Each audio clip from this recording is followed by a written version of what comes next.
Pagtaas ng kaso ng suspected dengue na itala sa ilang barangay sa Mangaldan, Pangasinan dahil sa epekto ng baha. Ang detalye sa report.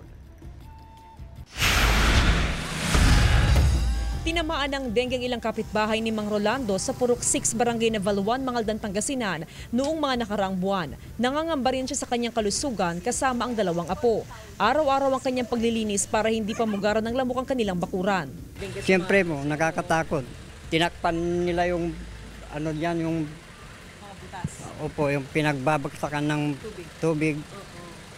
Kaya wala nang damok. Sa monitoring ng mga opisyal ng barangay, nagsimulang tumaas ang kaso ng suspected dengue sa kanilang lugar nang maranasan ng pagbaha noon pang nakaraang mga buwan. Yung unang pang bagyo, hindi ganito na, baha na, hindi pa umuho pa. Ngayong Setyembre, 5 hanggang 6 na suspected cases ng dengue na itala sa barangay. Kasi po maraming naiipon na tubig-tubig, hindi natin maiiwasan po talaga yun. Kahit na every Saturday, nagkakaroon kami ng clean and green dito sa barangay Nabaluan, pero talagang hindi natin maiiwasan.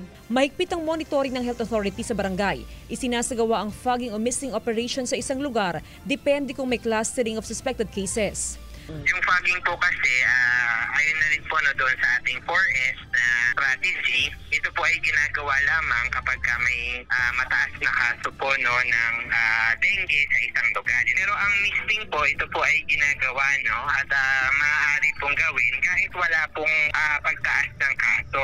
Panawagan ng Health Authority sa publiko na agad magpakonsulta sa doktor sakaling makaranas ng sintomas ng dengue. Kasama si Daryl Peralta, Jasmine Gabriel Galban, One North Central Luzon.